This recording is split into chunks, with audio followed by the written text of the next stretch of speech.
March 1983, northern Honduras. We reached that narrow mountain track just after first light, expecting signs of a simple convoy accident. What we found did not match anything I had seen in all my years in uniform.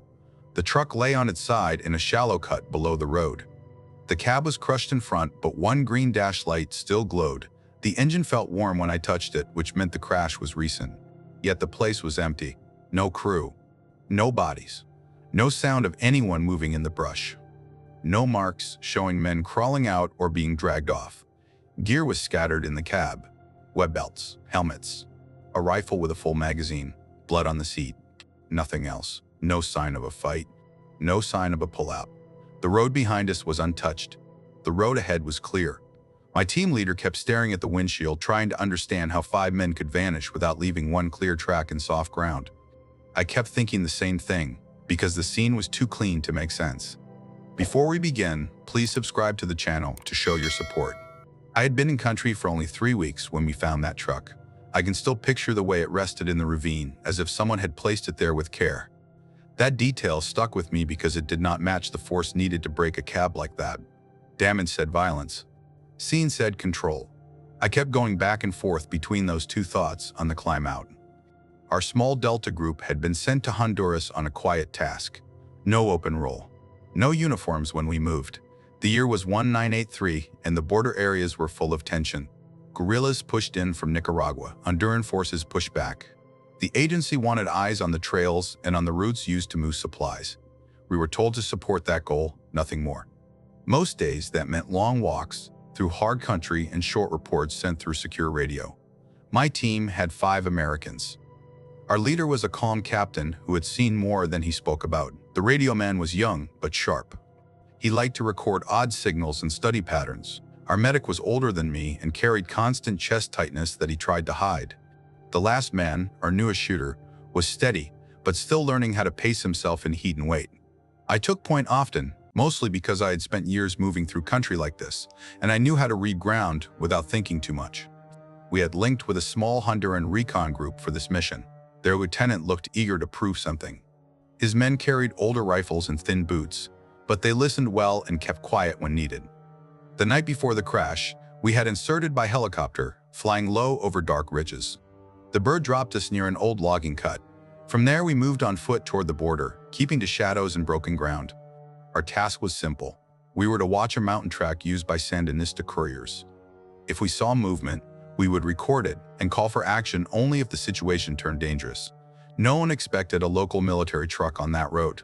The Honduran lieutenant even said no official convoy used that trail anymore because the switchbacks were too narrow. Yet there the truck was, crumpled in a place that had not seen fresh tire tracks in months. When we reached the edge of the ravine that morning, everyone stopped at the same moment. Something felt wrong. It was not fear. More like a pause in the body, a quiet warning. The jungle should have been full of birds at that hour, but the space around the truck was silent. I remember thinking the silence felt heavy, like a blanket over the trees. I slid down first because the inclination did not bother me. The soil was loose from the truck's roll. I reached the cab door and opened it with care. The dash light flickered once, then held steady. That green glow made the cab feel lived in, but the missing crew made it feel hollow. I touched the engine block.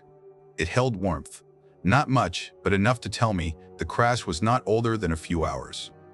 The blood inside was thin and dark, already drying, but it had not been washed by rain. That meant the crash most likely happened after midnight, when the sky was clear and still. The odd part was that the blood marks stopped at the door. A man bleeding that much would have left drips or smears on the ground as he climbed out. Instead, the soil below the cab was clean. I checked the back of the truck next. Tarps hung half loose and one strap had torn free. Under the cover, I found sealed drums marked as fertilizer. The markings looked new. Too new. The labels had crisp edges, the kind that do not last long in rough transport. Something about the drums gave off a faint, sweet scent. It reminded me of cleaning fluid used in supply depots back home, but sharper and harder to place. The Honduran lieutenant moved around the cab while I checked the cargo. He kept asking where the men could have gone. His voice stayed low. The captain stayed near the road, calling out positions and forming a tight circle around the site. The younger shooter kept looking uphill instead of at the wreck, as if he expected someone to appear on the road at any moment. We saw no drag marks, no tracks. No sign of a quick escape. A truck accident in this terrain would usually leave footprints from rescuers or from the crew trying to climb out. Instead, we had a perfect absence. The captain told me to step back while he looked at the manifest. The booklet had clean pages with neat writing, but the unit names did not ring true. He folded the pages and slipped them into his chest pocket without a word. Our radio man found the truck's set still switched on. He listened for a few seconds, then handed me the receiver. All I heard was a soft hiss and a repeating crackle, like someone breathing through cloth. It came in a slow rhythm, too steady to be natural static. The lieutenant asked if guerrillas might have taken the crew. I understood why he said it. That was the simple answer. But nothing here looked simple. Guerrillas did not leave rifles with full magazines. They did not leave gear worth taking. They also did not erase tracks. The captain ordered us to hold the site until we received instruction. We pulled security, checked the slope, and scanned the brush until our eyes ached. Nothing moved. Nothing changed. It was as if time around the ravine had stalled. When I climbed back to the road, I took one last look at the truck. The green dash light still glowed through the smashed windshield, steady and quiet, as if someone inside had just stepped out for a moment and planned to return. We held that road for most of the morning, waiting for guidance. The captain kept the team close, not because he feared a fight, but because he felt something off in the way the scene held still. I moved along the slope again to check for fresh sign. The soil showed the truck slide and nothing else. No broken branches beyond what the roll caused. No torn clothing. No gear dropped in panic. It was the kind of quiet that made a man check his own pulse. Our radio man kept working with the truck set. He sat by the cab door with his headphones on, tapping a small recorder he carried in his chest rig. I watched him tilt his head, as if trying to catch a faint voice behind the static. After a minute, he waved me closer. He handed me one earpiece. The pattern was the same as before. Soft rise, slow fall. A short pause, then repeat. It reminded me of a steady breath, but not quite human. I gave back the earpiece because I did not want to listen longer than needed. The Honduran lieutenant paced the road with his hands on his hips. His men stood in a loose half-circle staring down into the ravine. They whispered among themselves. One of them made a small gesture with his hand, a motion I had seen in villages when men tried to keep away bad fortune. I did not blame them. They lived closer to these hills than we did. They knew the stories of men who walked into empty places and never walked out. The captain finally called me and the lieutenant over. He had received a short burst from our controller. The message was simple. Hold the site. Wait for more. Keep radios clear. That was all. No details. No plan. The lieutenant asked what the next step might be. The captain only said we were to keep the area secure. His tone told me he was trying to keep worry out of his voice. I moved to the rear of the truck again. The drums sat exactly as I had left them. The faint sweet smell drifted in the still air, carried on the warm shade under the trees. Each time I caught that scent, I felt a light dryness in the back of my throat.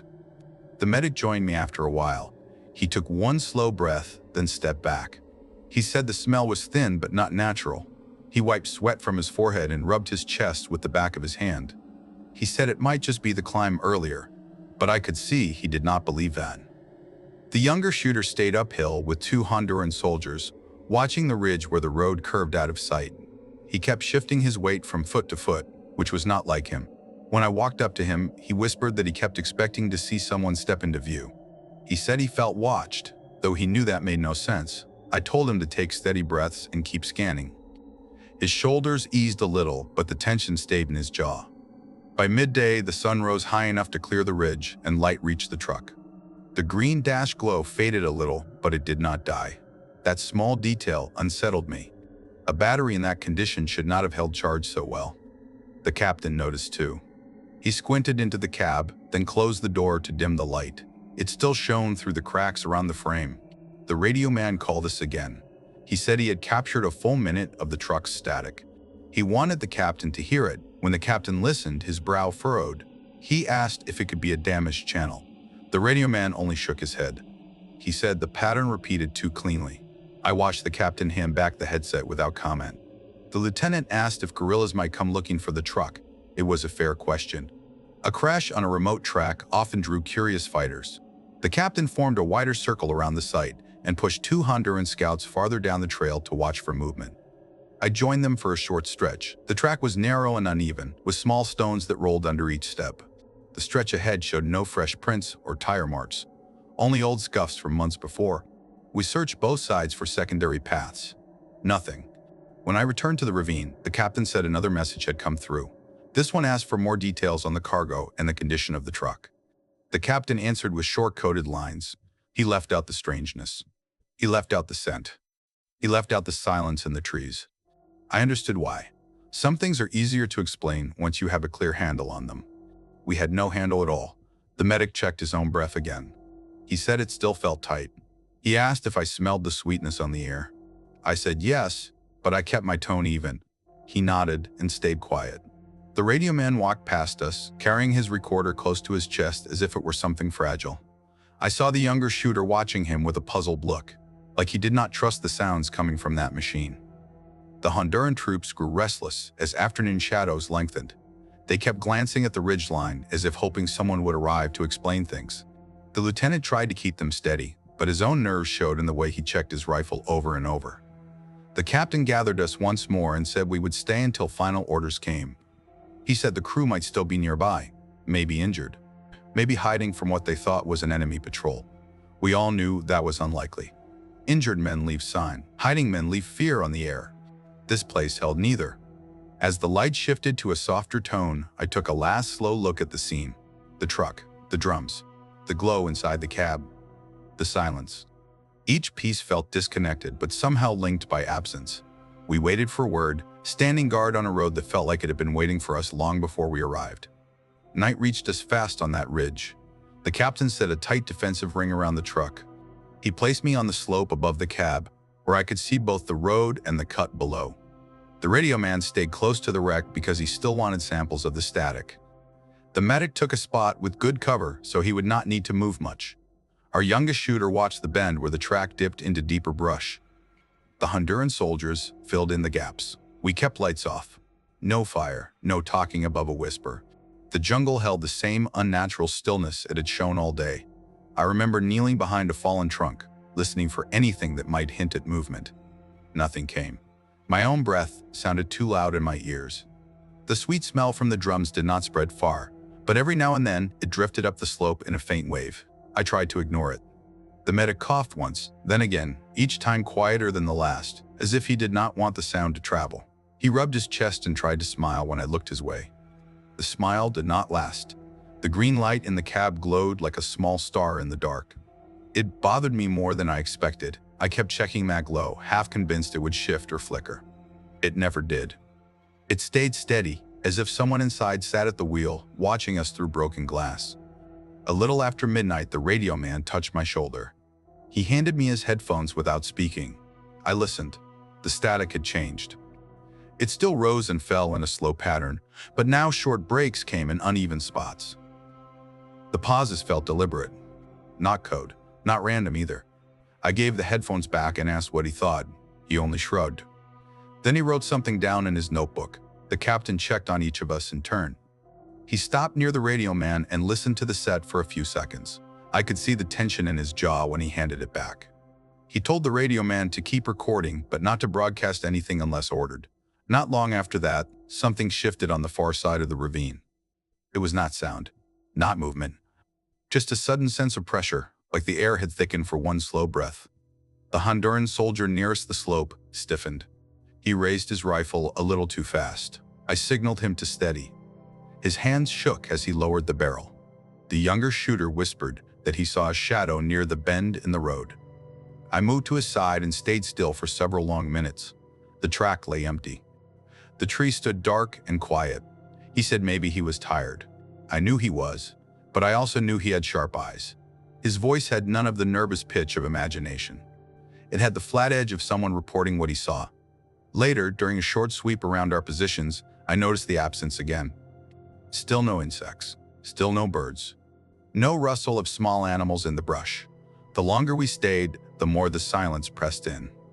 It made the night feel tight, like the space itself held its breath. Around what I guessed was 2 in the morning, the radio man hurried to the captain. He whispered sharply. The captain called me over. He pressed the headphones against my ear. The static pattern shifted a second time. Behind the soft hiss, a faint murmur rose. Not a word, not a voice, more like someone moving air through their throat. It sent a cold line down my back. I nodded to the captain. He removed the headset and told the radio man to unplug the line for a moment. When he did, the sound cut clean. When he plugged it back in, the same murmur returned. The Honduran lieutenant came over soon after. One of his soldiers had vanished. He had been placed on the lowest point of the road, near a thick tree. When the lieutenant checked the line, that spot was empty. The man's rifle leaned against the trunk. His pack lay open beside it. The ground around the position showed no drag, no scuffle, no prints. Just soft dirt with the faint outline of boots that had stood in the same spot for hours. The captain took two of us to search the immediate area. I followed the shallow ditch down the slope, checking for broken roots or disturbed leaves. Nothing. I circled the tree twice. The branches climbed straight up. No sign of someone climbing or slipping. I swept a small arc beyond the perimeter. Only untouched ground. The Honduran lieutenant looked shaken. He said the man would not have left his post. I believed him. No soldier walked off into dark brush without a sound. The only time men left their rifles behind was when they had no say in the matter. We returned to our positions. The captain instructed the lieutenant to pull his remaining men closer. We tightened the circle and shortened the gaps. I saw fear spreading through the Honduran soldiers. Their eyes kept shifting toward the ravine where the truck rested, as if expecting something to climb out. The medic's cough worsened in short bursts. He said he tasted metal with each breath. I checked his temperature but felt no fever. He said he did not want to leave his spot. He feared that moving around would spread whatever caused the tightness. I told him to drink water in small sips. He nodded and leaned back against the log behind him.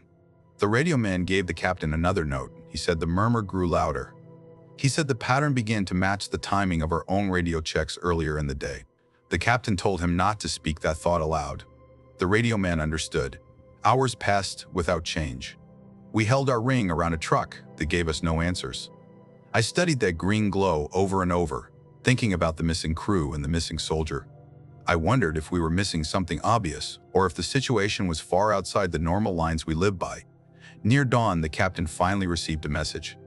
The light on his radio blinked once. He listened for a full minute.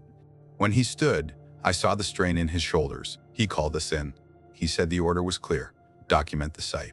Photograph everything. Then prepare to destroy the truck and its cargo. No recovery of bodies. No attempt to move the drums. When the job was done, we would move at once to a pickup point 2 clicks west. The lieutenant asked if we should search again for his missing man. The captain said we would sweep once more after sunrise.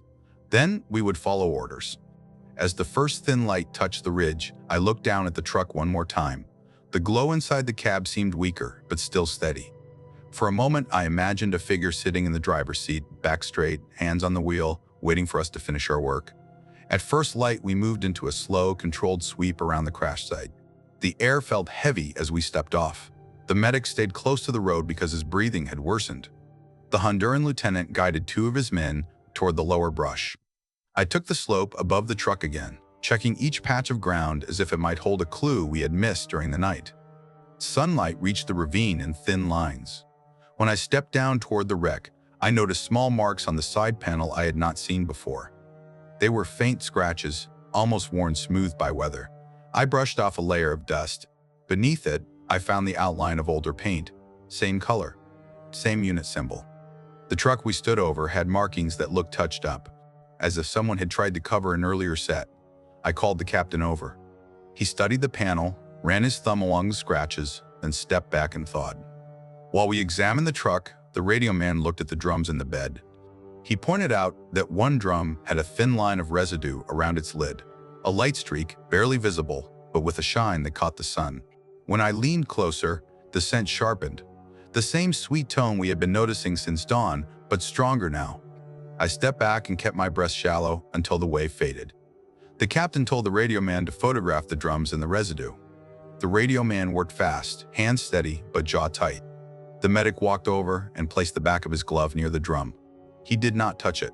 He only nodded once and moved away. He did not say anything, but his look told the captain all he needed. Whatever leaked, however little, was not harmless. We shifted our search outward. The younger shooter moved down the trail with two Hondurans, checking for any new sign of the missing man. After 20 minutes, they radioed us to come see something. When I reached them, they stood around a patch of ground near a tree root. Bits of cloth lay tangled in leaves. Faded, torn. Not from a uniform this year. The younger shooter held up a metal disc he found half buried. I recognized the shape, an identification disc. The name on it was American. The year mark looked older than our presence in the region. Late 70s, maybe earlier. The captain took the disc, faced it toward the rising sun, and read it twice. Then he placed it into his pocket without a word. The Honduran lieutenant crossed himself in a small, quiet motion. His men stepped back as if the ground itself made them uneasy. We returned to the truck to photograph everything. The radio man gathered his gear and walked around the wreck in a slow arc. He took shots of the cab, the drums, the tracks. Each time he passed the front of the truck, he paused, staring at the smashed windshield. I asked him why. He said he thought he saw something inside the cab move when the light hit the glass. When I checked, I saw nothing.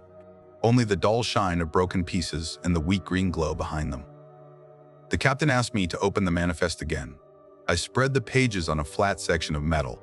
When I lifted the top sheet, I noticed faint indent marks from lines that had been erased. I tilted the page to the sun and read the impressions. The words beneath the current writing did not match the printed labels. I saw a partial reference to decontam. Another line looked like a code, something meant to hide behind simple handwriting. It confirmed what the medic had feared. These were not drums of simple fertilizer. We moved uphill next to cover while the captain radioed in our findings. He kept his voice low. When he finished, he looked at each of us with a set face. He said we were to prepare the charges, every drum, every scrap of cargo, the engine block, the tires. He said we needed to make sure nothing could be recovered. No fragments, no samples, no trace. The radio man placed his recorder inside his vest before helping the younger shooter set the first charge. They slid thin metal sheets under the drums, packed the thermite around them, and secured the fuses. The medic directed placement from a few feet back. He seemed short of breath, but he stayed focused. While the others worked, I walked farther down the ravine, checking the tree line. That was when I found it, another shape beneath the soil. Only a piece of a corner at first, then a bent frame. I knelt and dug away soft earth with my knife. Rusted metal appeared. A cab roof, a wheel sunk into roots. A second truck, crushed and half swallowed by the ground. Same style, same model, same angle of impact. It had been there long enough for the jungle to claim it, but not long enough to decay beyond recognition. I called the captain. He climbed down with the lieutenant beside him. The captain brushed off a patch of rusted paint. Same color, same symbol. The lieutenant took a step back. He said in a low voice that he had never been told of any previous accident here. The captain stared at the wreck for a long time. Then he said a quiet line that stays with me even now.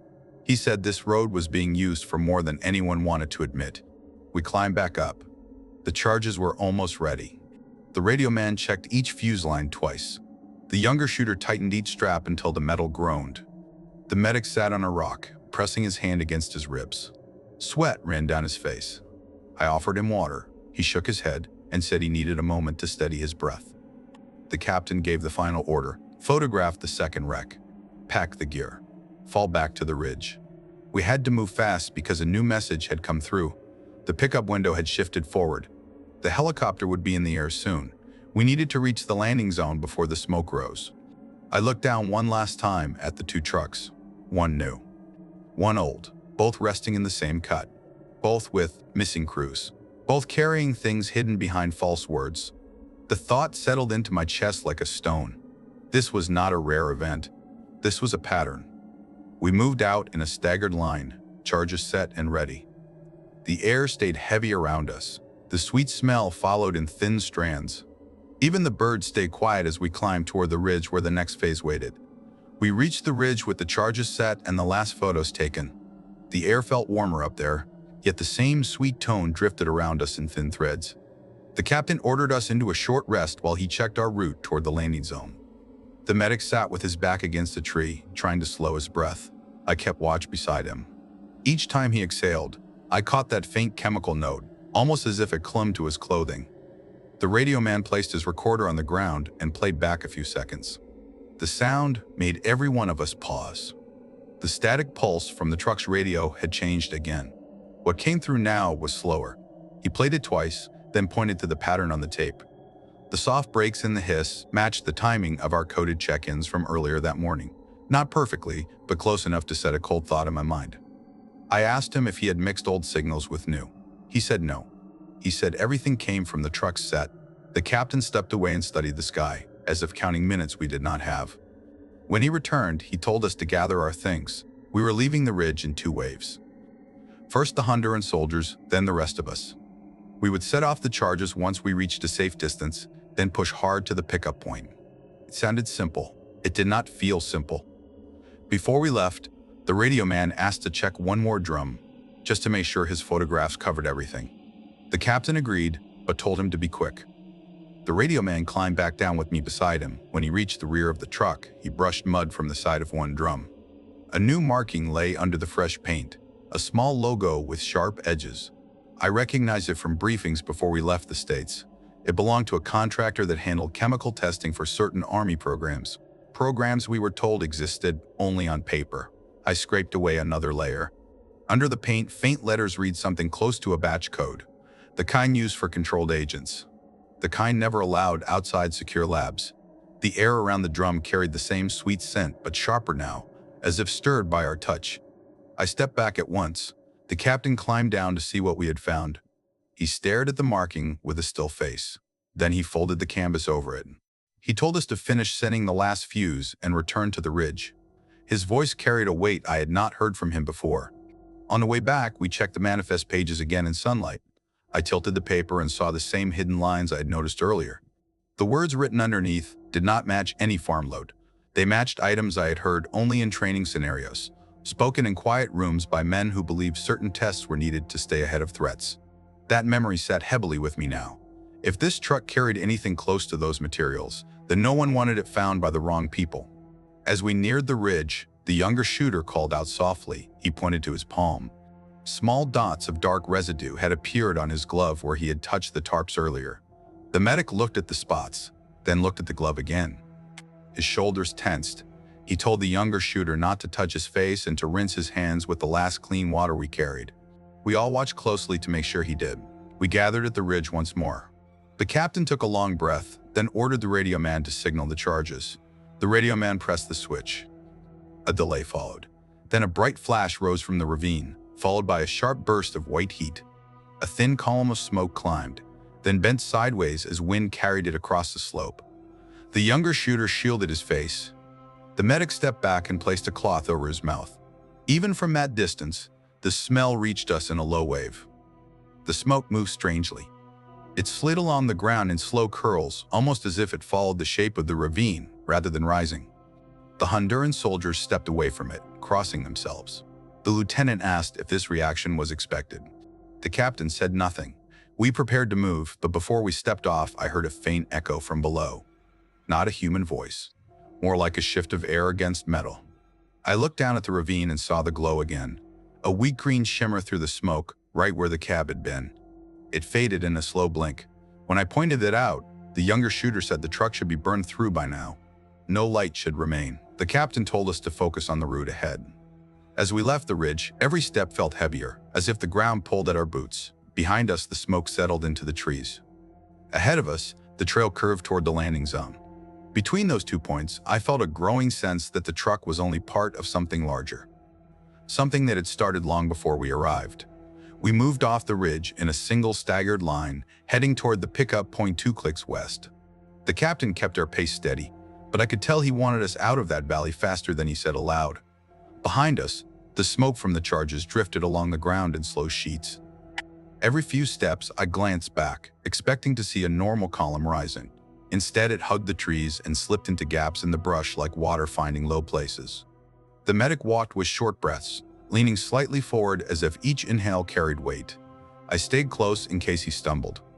The younger shooter watched the trail ahead, his eyes sharp but restless. The radio man stayed near the center of our group, holding his recorder tight against his vest, as if he feared the tape might pick up more than he wanted. A few hundred meters from the ridge, the captain signaled the halt. He had spotted something off to the right, near a low bank of brush. I moved with him to check it. The ground dipped into a shallow gully. At the bottom lay a long strip of canvas, faded and stiff. I rolled part of it back with my boot. Under it, rested the rusted frame of another wheel. Same type. Same general shape as the two trucks we had just destroyed. The metal around it had flaked away in thin layers, as if heat had touched it once, then left it to rot for years. We stood there for a moment, taking in that sight. 3 wrecks along the same route, each swallowed at a different time. The captain said nothing. He simply walked back to the column and told everyone to keep moving. His silence said, more than any words could, this trail had been used for something hidden for a long time. We pushed forward again. The trail narrowed into a thin pass between stones. The Honduran lieutenant motioned his men to take the lead for a short stretch.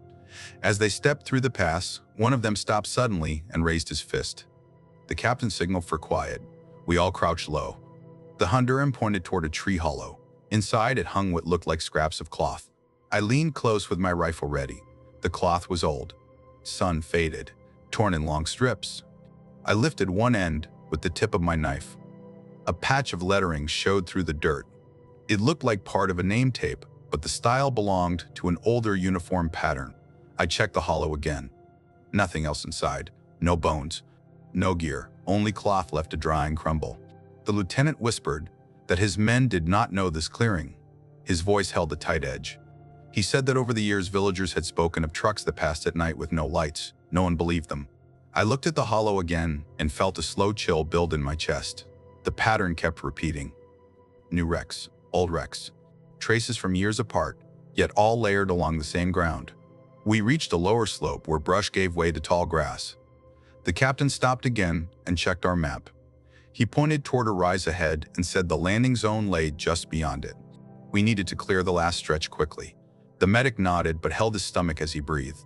I asked if he could keep going. He said he would, but his tone told me the pressure in his chest was worsening. As we moved through the grass, the radio man lifted his headset suddenly, as if hearing something sharp. He waved me close and held one side of the earpiece to my ear.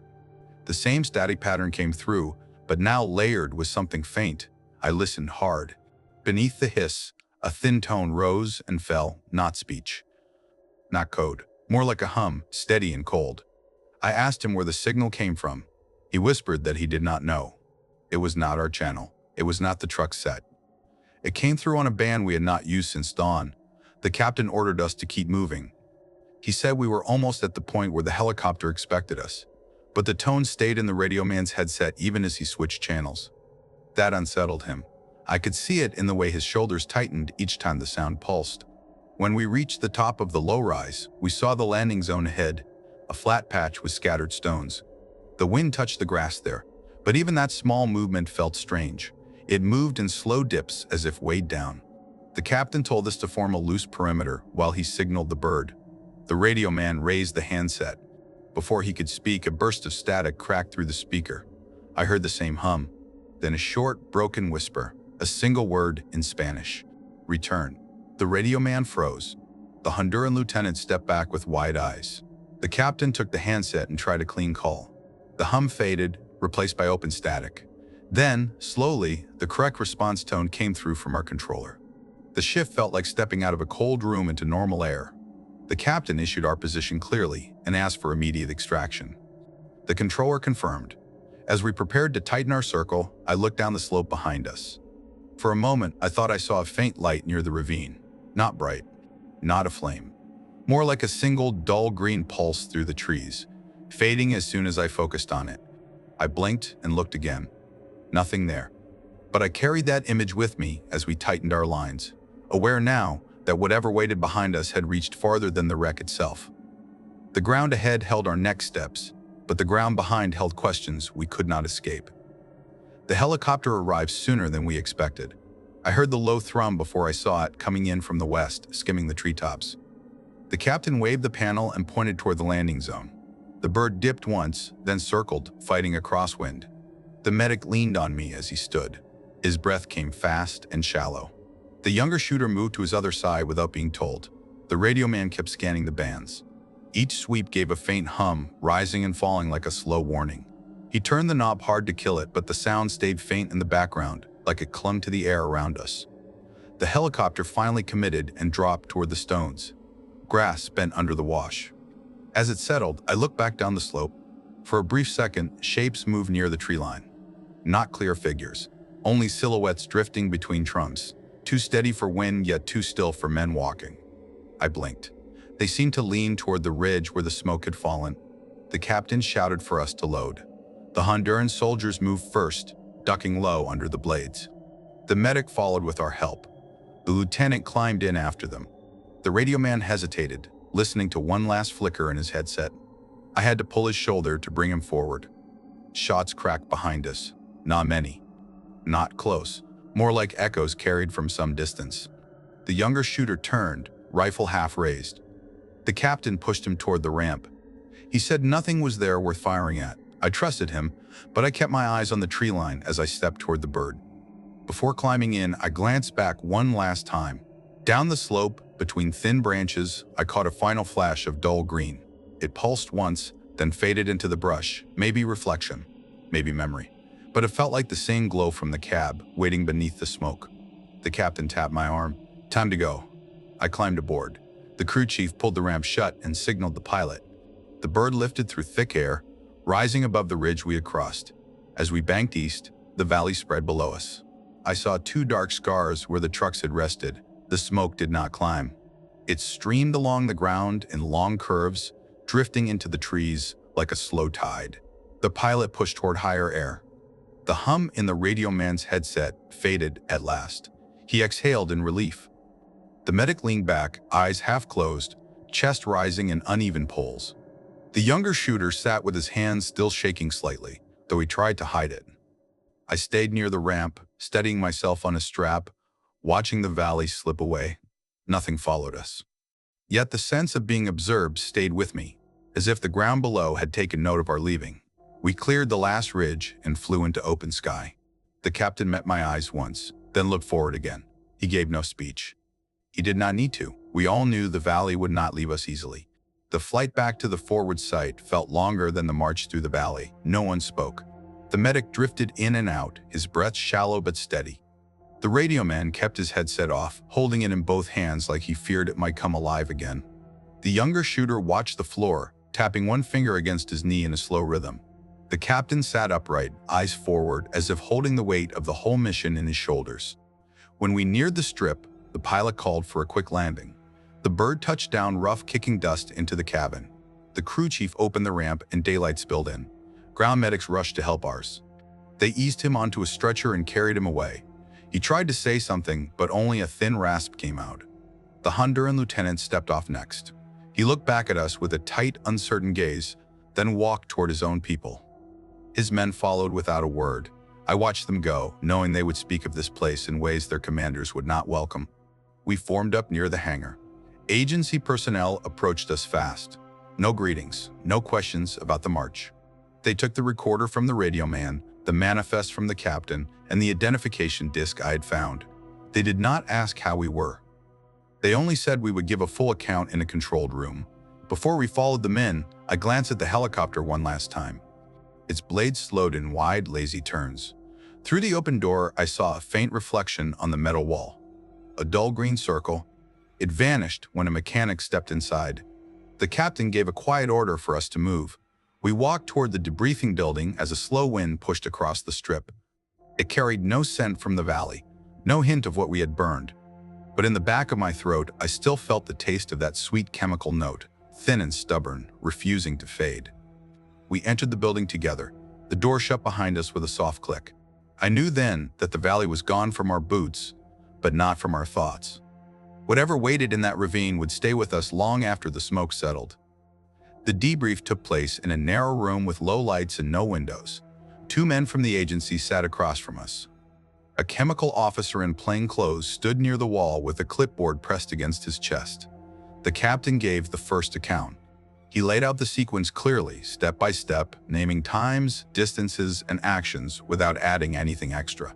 The two men wrote notes but kept their expressions fixed, as if they had already heard parts of the story from elsewhere. When the captain finished, they turned to each of us. The radio man described the static pattern and the thin hum that followed us up the ridge. He kept his voice steady, but his hands shook slightly when he spoke about the single word that came through the headset near the landing zone. One of the men stopped writing when he mentioned that word. He looked at the chemical officer, then resumed without speaking. They asked me to describe the second wreck in the ravine. I explained how the cab was buried, how the frame seemed burned once and then left to rot, and how the paint marks matched the current truck. I kept my tone calm, though I could still picture the rusted metal rising through the dirt. When I mentioned the identification disc, one of the men raised his hand and told me not to speculate on its origin. He said records would address it. I knew that meant the disc would not appear in any report with our names attached. The medic was still in the field clinic, so the chemical officer read us a brief note from the doctor examining him. The medic had lung irritation, likely from exposure to unknown fumes. The officer said it might be from humidity or exertion. His voice held no certainty. He closed the folder without adding more. After we finished, the men told us the official version would list the truck as a Honduran transport that crashed due to brake failure. No mention of the cargo. No mention of a second wreck. No mention of missing crew. They said our presence would be recorded only as routine support. They asked if we understood. The captain nodded once. That ended the session. We stepped outside into late afternoon light. The sky felt wider than I remembered, but the air around me still carried a thin echo of that sweetness.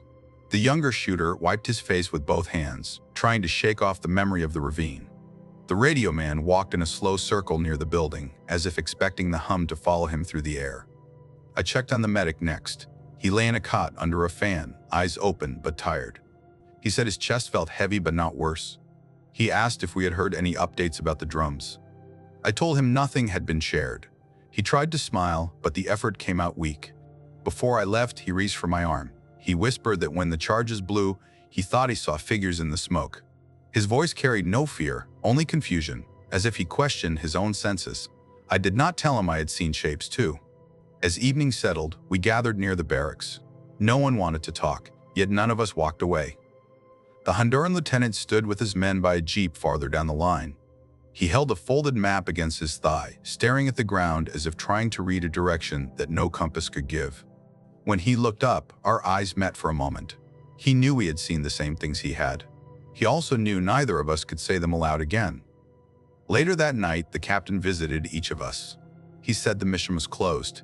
He said we would rotate back to our regular work soon. He did not pretend that the day had been normal. He simply said we had done our job and kept each other alive. Then he walked away in the quiet, leaving us with our thoughts. Sleep came slow. Each time I closed my eyes, I saw the two trucks resting in the same cut. One new, one old, both waiting as if placed there. I saw the green glow in the cab, steady even after the engine died. And deeper than all that, I saw the pattern of the static pulse, rising and falling like a breath that did not belong to any man. Morning came, but the valley stayed with me. Its silence. Its hidden years. Its unanswered questions. We stayed on the forward site for 3 more days. Work went on around us as if nothing unusual had happened. Patrols came and went. Helicopters lifted off in the early hours. Trucks dropped off crates under the same sun that had watched us climb out of that ravine. But none of us felt part of the routine anymore. It was like stepping back into a world that kept its rhythm even when yours had shifted. The medic was moved to a larger facility on the second day. The doctor said his lungs showed signs of irritation from unknown exposure, but not enough to keep him in danger. They planned to send him home for rest. Before he left, I managed a few minutes with him. He said he still tasted metal in the back of his throat. He said the scent from the drums lingered in his nose no matter how much clean air he breathed. Then he told me something in a quiet, strained voice. In the early morning, when the ward was silent, he thought he heard the same faint hum from the valley, coming from the vents above his bed. He could not be sure. Yet the fear in his eyes told me he believed it. The younger shooter tried to keep busy. He cleaned his rifle twice a day, even though it already looked clean enough for inspection. He asked me if I thought the second wreck meant there were more like it in other valleys. I told him I did not know. That was the truth. He nodded, but the question stayed with him. Each time he looked south toward the border, I saw the same doubt flicker in his face. The radio man kept rewinding the gaps where the hum had been. Even without the device in his hands, he moved his fingers like he was reaching for buttons that were no longer there. He asked if I thought the patterns were meant for us or something else. I told him the patterns were not ours to understand, and maybe they had never been meant to be heard. He did not argue. He just stared at the ground with a stiff jaw. Late on the third afternoon, the captain called us together. He looked more worn than usual, his voice low and steady. He said the agency had closed the file. The official report placed full blame on poor maintenance and driver error. No mention of the drums beyond the label on the manifest. No mention of older wrecks. No mention of the missing crews. He said we would not speak of the valley again. He said this was for our own good and for the stability of our work here. None of us challenged him. That evening, I walked alone along the fence line near the airstrip. The sky darkened into a soft blue. The wind carried dust across the ground. For a moment, I thought I smelled that same sweet chemical trace, thin as a memory. I stopped walking and breathed slowly to be sure. The scent faded, leaving only the dry smell of earth. Still, the thought of it stayed with me. I thought about the 3 wrecks, the one we found, still warm, the one rusted beneath the soil, the last hidden frame in the grass, all marked, all forgotten by someone who wanted them forgotten. I wondered how many crews vanished along that trail. Names never spoken, stories never gathered. Men who might have trusted their orders the same way we trusted ours. On our final night before rotation, I lay awake on my cot. Every time I closed my eyes, I saw the valley below us, quiet and still. I saw smoke flowing along the ground as if drawn there. I saw the green glow in the cab that refused to die. And in the silence of those hours, I realized something I had not admitted earlier. Nothing in that place ever felt finished. Not the crash, not the search, not the air itself. When dawn came, the captain told us to pack our things. A transport would take us north for reassignment. As I shouldered my gear, I took one last look at the tree line beyond the camp. The hills stretched out in calm, holding their secrets. No sound came from them, but I still felt as if the valley watched from behind the ridges. We climbed into the truck and rode out of the sight. Dust rose behind us in soft trails. The younger shooter leaned his head back and closed his eyes. The radio man held his pack tightly against his chest. I stared out the open side, watching the landscape pass in slow waves. Nothing followed us. Nothing called our names.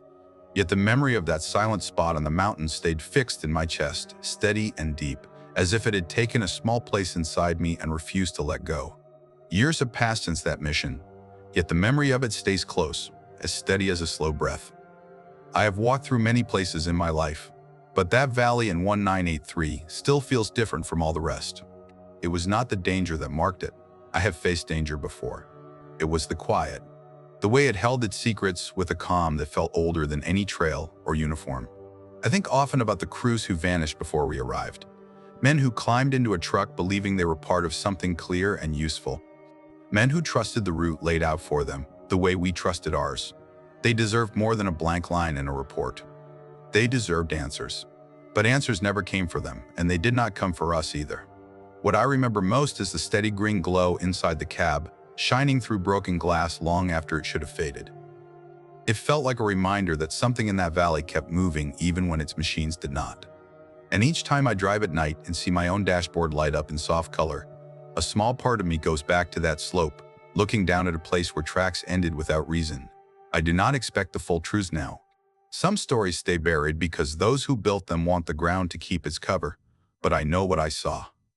I know what we carried with us when we climbed out of that ravine. And I know there are roads in this world that look simple until you follow them far enough to see what waits in the quiet. This is the closest I can come to setting it down, not to solve it, only to say it happened. And that a truck with no crew can stay with a man longer than any firefight, because it asks questions that do not fade with time and it leaves a silence that follows him through the years.